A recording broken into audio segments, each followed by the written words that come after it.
Bom dia, boa tarde, boa noite, boa madrugada, boa qualquer hora. Essa é a conversa ao pé do rádio e logo cedo fica melhor ainda. Começou oficialmente, foi dada a largada da campanha sucessória brasileira ou de mais uma fraude eleitoral, não sei. A gente não sabe de nada, a gente não tem certeza de nada. A certeza que eu tenho é que eu quero que você se inscreva no meu canal. Seja membro, faça parte de todo ele, não tenha dúvida, e que você vai ter ótimas notícias quentes sobre tudo, principalmente geopolítica. O meu canal não vai fazer campanha para ninguém, obviamente. Nós fazemos análise política, mas nada do que isso. Pedir voto, eu vou pedir voto para os meus amigos, afinal de contas o canal é meu. Então eu vou pedir votos para os meus amigos. Claro que eu vou pedir voto para o comandante Robson e vou pedir voto para o Aldo Rebelo. E depois, se tiver que pedir voto em algum outro estado para alguém, também peço. Não tem problema nenhum, não.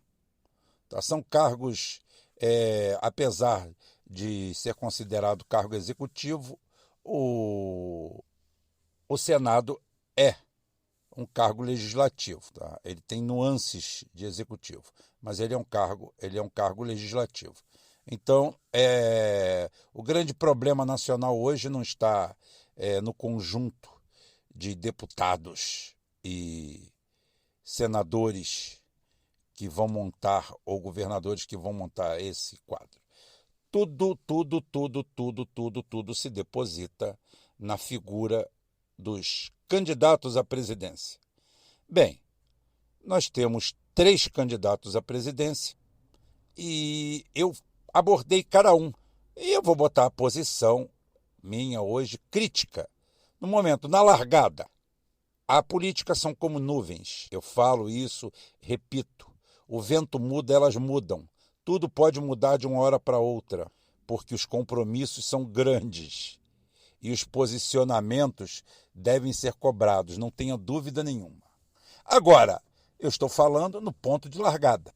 Ponto de largada, nós temos 3 candidatos, pode aparecer 30 candidatos aí, eu não sei quantos candidatos tem a presidente, são todos figurantes. Temos 2 candidatos principais, um azarão e um bando de figurantes. Gente que quer aparecer, Emael, o democrata cristão, que deve entrar para o Guinness como o candidato há mais tempo no mercado, realmente é um fenômeno, merecia ganhar por insistência. O democrata cristão. Hoje ele começa até a se tornar palatável. Eu falei para o Rafael Stark que se me dessem a campanha dele, eu botava ele com 5%. Se me dá a campanha dele aí, que eu boto a minha equipe para trabalhar, o puro sangue, boto eu, boto o Pedro, boto o Christian, boto o Arthur, a nossa turma, o Rafael, boto o Chico, boto o pessoal todo, o Cláudio, e eu vou dizer uma coisa, a gente consegue um milagre, tirar esse cara do 0,01% e levar para 5%. Não mole, sabe por quê? Porque está fácil, está fácil demais. Rubem, o que você tem para falar dos candidatos? Bem, é uma tragédia, né? Uma tragédia. Nós não temos... efetivamente, nós estamos entrando numa campanha política. Primeiro, essa farsa de estreitamento de campanha, 45 dias de campanha, isso é uma farsa. Como é uma farsa também a liberação da publicação de campanha de pesquisas. Pesquisas sempre foram manipuladas e sempre vão ser. Elas acertam não, elas manipulam. Depois elas vão chegando para o lugar. A verdade é essa. São crimes perfeitos. Pesquisas deveriam ser usadas, sim. Você não pode proibir que cada partido use-as.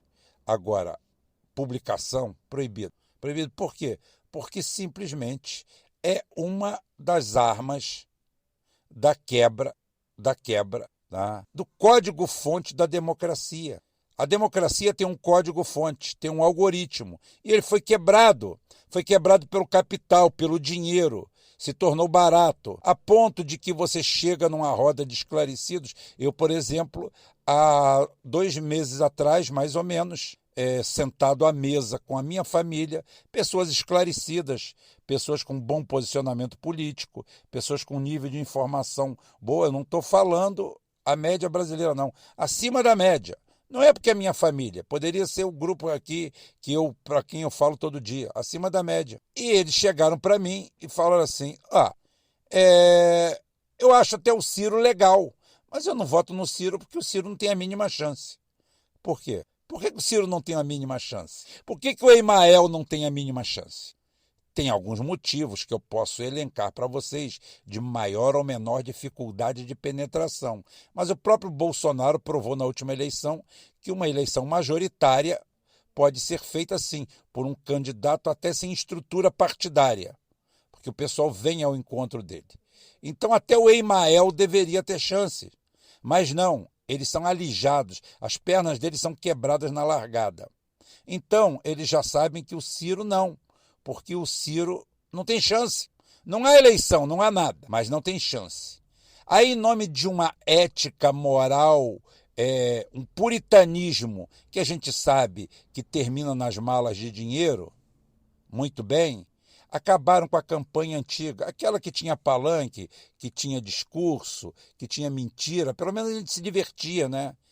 O cara te dava camisa, você dava para o cachorro dormir, você usava na academia, você usava para capinar o quintal, quem tem quintal, para você desentupir uma privada para quem está no apartamento, você usava aquelas camisas. Era legal, sabe por quê? Porque alguém fazia aquelas camisas. Eu mesmo já fiz camisa daquela, já ganhei muito dinheiro, já matei muito minha fome com aquelas camisas. E trabalhava gente comigo, e a gente ganhava, e botava adesivo em carro, e tinha faixa. Aí proibiram tudo. Proibiram tudo as migalhas, as migalhas. Aquele dinheiro que era irrigado na economia através da festa da democracia foi cortado, foi tudo sisudo, foi tudo fechado.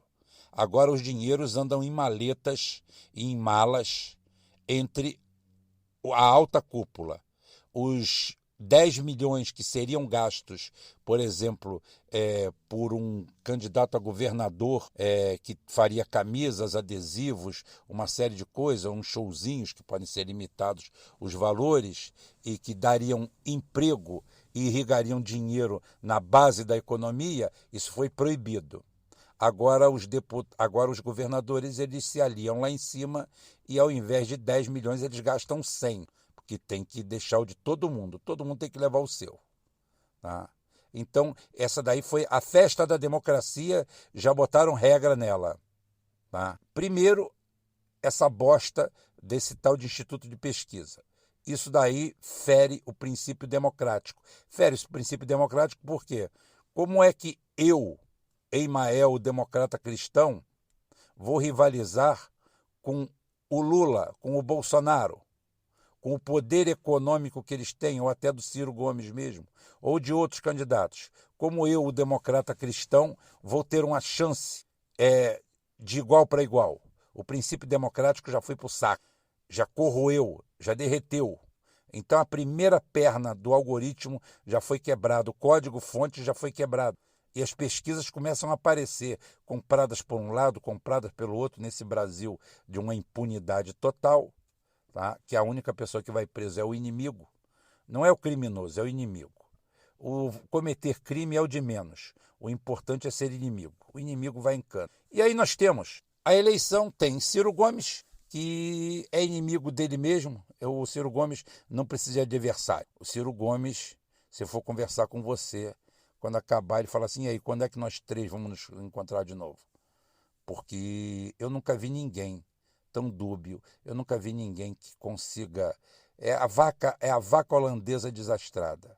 50 litros de leite numa tirada. E depois pega e chuta o balde. Ele consegue simplesmente anular tudo que ele faz de positivo, todo o bom discurso dele ali na lata, na bucha. Aí sobra para esse cenário, claro, o Ciro Gomes é um azarão, alguém pode morrer, um avião pode cair, uma bicicleta pode empenar o quadro, aviões caem, bicicletas empenam o quadro, situações mudam, Tá? 45 dias é uma margem muito pequena para isso acontecer, mas já aconteceu algumas vezes. Então ele é o azarão, é aquele que está na faixa dos 5%, mais ou menos. Os outros 95% estão no processo dicotômico. Inclusive, a dicotomia é a moeda, é a moeda de troca do país e do Ocidente, né? Tudo é dicotomia.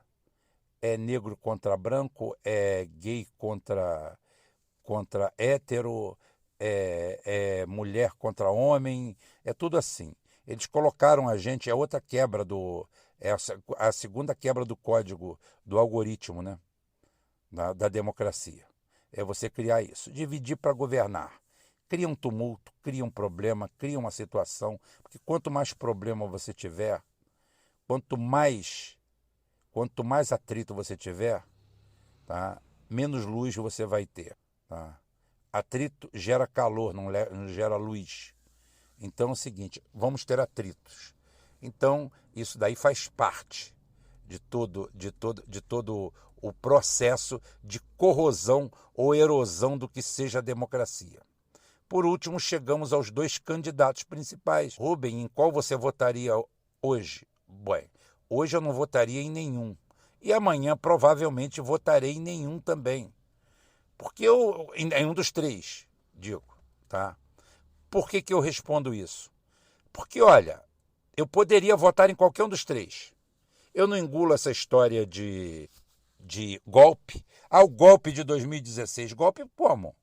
O PT está aí. O PT teve candidato. O Lula apoiou o candidato do PT. O PT não se negou a participar do processo. Como teve golpe? Por causa do impeachment. Ué, mas quem fez o impeachment, está todo mundo no palanque do Lula, que era o mesmo palanque da Dilma, e hoje são oposição ao Bolsonaro. O golpe foi pró-Bolsonaro e agora os golpistas que não foram punidos estão todos no palanque do Lula pedindo voto para ele. Renan Calheiros e Caterva, a turma inteira, aquela turma que falou por Deus, pela minha família, pela dignidade que eu já vendi, pela honra que eu não tenho, pelos meus filhos que são tudo vagabundos que nem eu. Voto sim pelo impeachment da Dilma. Todos eles, essa turma não está toda lá no palanque? Moreira Franco, Gedel, essa turma, essa corja, essa escumalha está toda lá. Eu não estou falando que a turma que está com o Bolsonaro presta, não. Eu estou falando partindo do princípio da denúncia do tal golpe de 2016. Se o golpe de 2016 existiu, todos os golpistas hoje estão ali abraçados, unha e dente com o Lula. E a política brasileira, o sistema brasileiro, o establishment brasileiro, produz mais uma jabuticaba. O Lula é inocente dos seus crimes, tem os processos anulados, não só ele, como outros, até o Manteiga teve processos, até o Bendini teve processos anulados. E, no entanto, quem os condenou injustamente também ficou impune. Os únicos aquinhoados até agora com algum tipo de punição, que não vai dar em nada também, é o Janot e o Dallagnol. Dallagnol, para quem não sabe, é aquele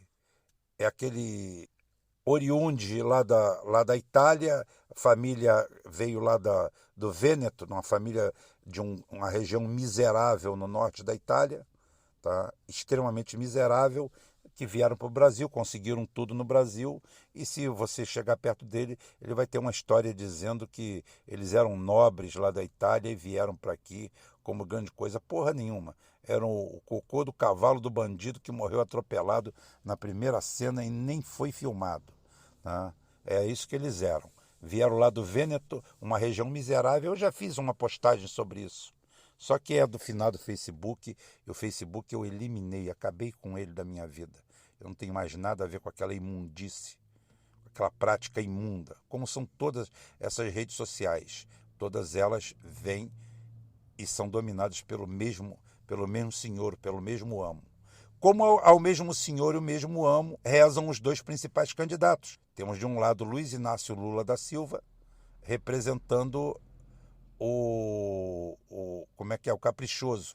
E do outro lado nós temos Jair Messias Bolsonaro, o garantido. Na realidade, um jogo de cena de Parintins, aonde todos os dois têm o mesmo objetivo: dar renda para a cidade, dar lucro para a cidade, que eu acho maravilhoso. Festival de Parintins eu nunca fui, mas é uma coisa folclórica bonita. Agora, caprichoso e garantido é uma dicotomia de faz de conta para turista, né? É a situação aonde você divide um de um lado, outro de outro, porque tem que ser antagônicos, mas na realidade quem ganha é a cidade. Esse é o lado benéfico, esse é o lado benéfico da situação, tá? É uma boa farsa, vamos dizer assim. É uma farsa do bem. Por quê? Aquilo dá renda, aquilo dá emprego, aquilo dá trabalho, aquilo dá diversão, aquilo ali está certo, está certíssimo. E Lula e Bolsonaro mimetizam o caprichoso e o garantido. Só que sai a prefeitura de Parintins, sai o governo do Amazonas e entra George Soros, entra a BTG Pactual, entra a quadrilha que assalta o Brasil há tantos anos. O BTG Pactual se preparou para esse golpe por muito tempo. George Soros investe bilhões em destruir a esquerda e transformar a esquerda. Ele não melhorou a esquerda, ele não bancou a esquerda. Ele transformou a esquerda nesse monstrengo que está aí, nessa coisa pavorosa, horrorosa que está aí, que ela serve tanto para eleger no momento de desespero da população, né? Ou servir de ódio, ojeriza ao povo. Tudo depende da regulagem, da intensidade que você dá na coisa. Porque é caprichoso e garantido. É uma cor contra a outra, mas é tudo a mesma coisa. É tudo a mesma coisa. Tudo é taxa Selic na casa do cacete. Tudo é juro altíssimo. Tudo é endividamento máximo. Tudo, quando os juros baixaram, foi simplesmente para dar um golpe, tá? E elevar as ações, porque era a hora da venda, da mamatança, da venda de empresas públicas. Acabado isso, acabou a farsa. Já está em 13,75 e com viés de subida. O Brasil já paga 5,4 bilhões ou 225 milhões por hora de juros, com Lula ou sem Lula, com Bolsonaro ou sem Bolsonaro. Os dois são meros bonecos. E quem você aposta, Rubem? Olha, eu aposto no caos. Eu já falei, eu aposto no caos. A melhor coisa que aconteceria no Brasil seria uma ruptura. Uma ruptura porque a democracia está maculada. O processo democrático está maculado. Como já falei, quebraram o código-fonte, quebraram o algoritmo e hoje a gente está disputando um telequete, tá? O telequete Montilla que tinha aqui no Brasil, ou então aquela luta livre do Hulk Hogan lá nos Estados Unidos. É um balé, é um baile. As pessoas simplesmente ficam bailando, fingindo. Aí aqui no Brasil tinha o Ted Boy Marino, o Verdugo, Índio Paraguaio e mais um monte de pessoas folclóricas. Aquilo era na época da ingenuidade da televisão e tinha gente que achava que aquilo era verdade, torcia. Na realidade, aquilo ali era uma trupe, uma brincadeira, né? E é o que é a política hoje no Brasil, é uma brincadeira, porque a matiz é a mesma. O entreguismo é o mesmo, não muda absolutamente nada. O que nós temos são dois modelitos de varejo, de balcão, mudando alguma coisa. Tipo, o Bolsonaro vende um tipo de produto, é entreguista ao extremo, fica tirando onda de nacionalista e não tem nada de nacionalista. Fatura dinheiro com os BRICS para arriar as calças para os anglo-saxões sionistas através do Paulo Guedes, que está sendo chamado de gênio. Paulo Guedes, gênio. A nossa próxima aquisição é o Banco Central Brasileiro do Campos Neto aceitar criptomoedas. Por que o Fed não aceita criptomoedas? Por que o Fed decretou que criptomoeda é pirâmide? Mas aqui para a gente serve, né? É igual a eles lá. Como é que eles combatem a crise deles? Taxa de juros próxima de zero. 0,25. Como é que eles fazem aqui? 15, 18, 20%. Arrebenta esses putos. O que é bom para eles não é bom para nós. E aí nós estamos daí, diante disso aí. Em quem votar? Em quem não votar? Bem, o Lula traz um agravante seríssimo, porque o Bolsonaro é entreguista. Ele quer entregar tudo nosso, quer passar tudo nos cobres. O que eu quero dizer que é o seguinte, tudo que o Bolsonaro está entregando e passando nos cobres, amanhã, por susto, bala ou vício, como já dizia o Caetano Veloso quando era vivo, comprava músicas feitas da pessoa certa, de susto, de bala ou vício, a gente chega à conclusão que a gente pode reverter, porque as pessoas vão comprar o direito, mas tudo vai continuar aqui. Os poços de petróleo vão continuar aqui. Se houver uma rebelião, a gente toma tudo de volta. Se houver uma tragédia, a gente toma tudo de volta. Se houver uma guerra civil, a gente toma tudo de volta. Se houver um grande acordo, a gente toma tudo de volta. Está tudo aqui. Eles venderam, doaram, fizeram caramba. Mas basta você partir para o caminho certo. Tio Putin já ofereceu aí. Já estendeu a mão para quem quiser. Quem vai querer? É a redenção. Ótimo. Então tudo que o nosso querido Bolsonaro jogar fora e doar, a gente tem como recuperar. Agora eu pergunto para vocês, como é que eu vou recuperar moralmente uma nação dividida, rompida, cisalhada, destruída na sua estrutura, dividido entre negros e brancos num país onde não há negros nem brancos? 90% da nossa população, 80%, 90% da nossa população é mulata, é mestiça. Mas nós caímos nessa armadilha. Uma esquerda arrogante, uma New Left arrogante, prepotente, que acha que utopicamente o mundo gira em torno dela, que não aceita contraditório, que só vive tentando fazer cancelamentos, que tenta colocar uma ótica identitária em toda a sociedade, em todo o conjunto da sociedade. Eu sou a favor da salvaguarda dos direitos de qualquer cidadão. O cidadão tem que ser respeitado como cidadão, não pela sua cor, não pelo seu sexo ou pela sua opção sexual. Nada disso. Ele tem que ser respeitado como cidadão, como CPF. Agora não tem o CU, o cadastro único. O cadastro único está lá, diz o seu nome e tudo. Não, eles querem que o sexo seja transformado em 300 opções diferentes, gênero, isso, aquilo outro. Ou seja, eles querem atuar na moral, nos bons costumes e na estrutura da sociedade. São contra a pena de morte, são contra isso. Por eles, traficantes, só os inimigos deles que devem ser presos e executados. Se você for inimigo da esquerda, se você for inimigo da New Left atual, tá? Eles querem que você morra. Agora, se você for amiguinho deles, se você for um narcotraficante, um homicida que rouba, comete delitos, matou policial, matou agente público, você é um cidadão de bem, você merece recuperação, você é apenas um negro oprimido da sociedade, mesmo que você seja loiro. Mas é loiro, mas você tem reminiscências negras. Nessa hora você vira negro. Ou seja, a sua cor também é uma coisa transitória. Se é para te atacar, se é para atacar outra pessoa, então ali eles vão definindo qual é a sua cor. Quando no mundo real, na vida aqui fora, ninguém está preocupado com isso. As pessoas estão preocupadas com sobrevivência. Ninguém está atrás dessa retórica do Lula no meio de tribos, falando para tribos, para tudo. Eu não estou pedindo voto no Bolsonaro, não, gente. São a mesma coisa. Eu estou falando que o mal que o Bolsonaro prega no varejo, por incrível que pareça, é menos nocivo a médio prazo do que o Lula prega. Porque hoje o que o Bolsonaro está pregando, eu consigo reverter rápido. O que o Lula está pregando é a destruição do tecido social. É a destruição do tecido social. É o aborto. Tá?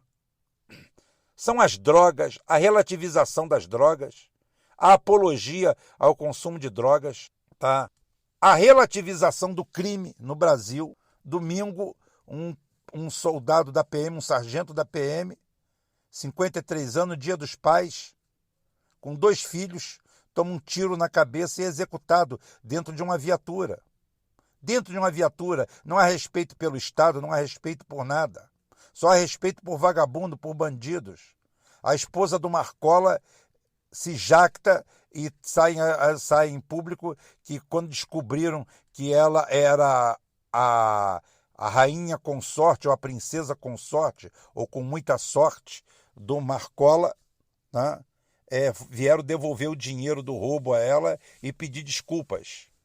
Né? E para coroar como pérola, enquanto o Lula e a turma da New Left incentiva e relativiza o uso de drogas, o Marcola, que é do ramo, que está milionário, está preso, mas está milionário, e a família está milionária, exatamente com tráfico de drogas, entre outras coisas, fala para o filho: meu filho, quem fuma é mané, quem se droga é otário. O recado está dado, pega quem quer. Por isso que eu falo que dentro dessa tragédia de 2 mais 2, que nunca dá 4, né, entre Bolsonaro e Lula, o mal que o Bolsonaro faz ao país consegue ser um pouco menor. Porque no final das contas, entreguistas são os dois. Todos os dois são empregados do mesmo patrão. Como eu falei, todos os dois são funcionários públicos da Prefeitura de Parintins. Caprichoso e garantido. Agora é a escolha. Quem vai levar? Não sei. Eu sei quem vai levar no final é a gente. Com quase toda certeza. E à noite eu tenho a nossa live. Eu só coloco isso aqui no ar para dar boas-vindas ao processo eleitoral, tá? Sejam bem-vindas. Fui!